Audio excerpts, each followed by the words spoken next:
This is TradeFlow News, bringing you relevant news and insights from around the world. TradeFlow News, enabling trade for SMEs and economies worldwide. These are some of the key topics that we will be looking into in today's program.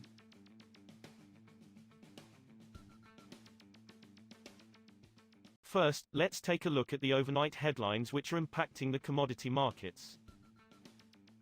Russia's Gazprom will start annual pipeline gas exports to China of 10 billion cubic meters, BCM, in 2027, its boss Alexei Miller told an annual shareholders meeting on Friday.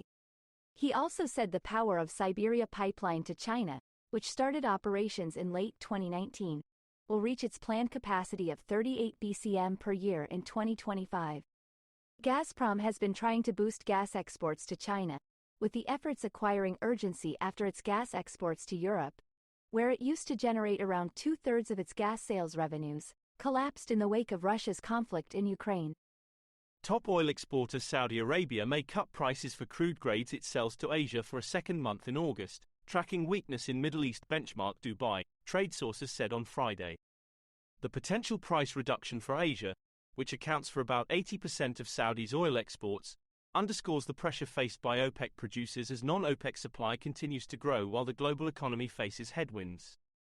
The official selling price, OSP, for flagship Arab light crude sold to Asia in August may fall by 60 cents to 80 cents a barrel from July, possibly to the lowest since April, four sources at Asian refineries said in a Reuters survey. Moving on to the top news in the energy sector.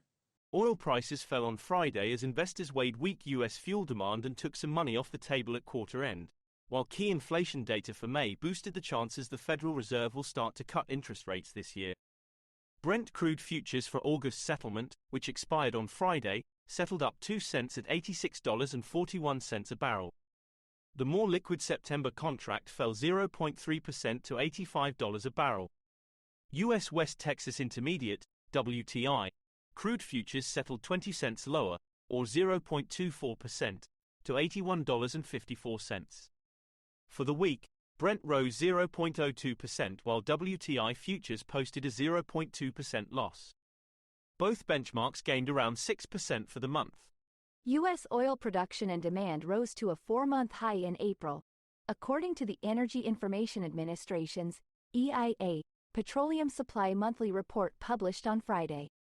Total U.S. field production of crude oil rose by 72,000 barrels per day, BPD, month-over-month to 13.25 million barrels of oil per day, the highest since December.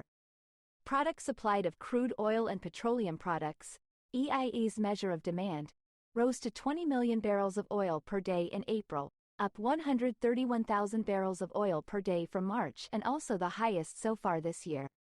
Next, we have the top news in metal markets. Iron ore futures prices edged up on Friday and logged a weekly rise, thanks to a boost from the latest property stimulus and resilient demand for the key steelmaking ingredient in top consumer China, though lingering high stocks curbed gains.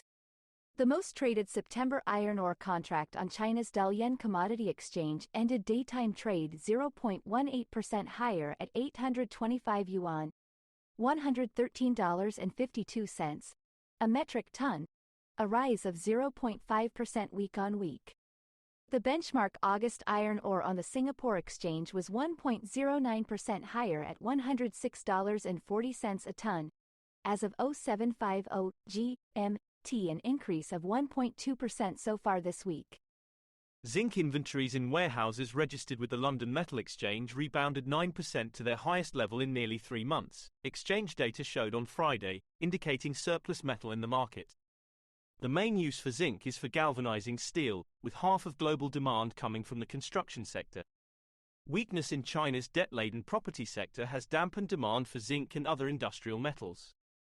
LME zinc stocks jumped by 22,475 metric tons on Thursday from a day earlier to 262,075, the highest since April 2, after inflows of metal to warehouses in Singapore, LME data showed. We will now look at the top news in the agricultural sector. U.S. farmers planted more corn than the government forecast in March and less soybeans, U.S. Agriculture Department data showed on Friday. The estimate helped drive corn futures to contract lows, as larger than expected plantings would add to the biggest U.S. grain supplies in years.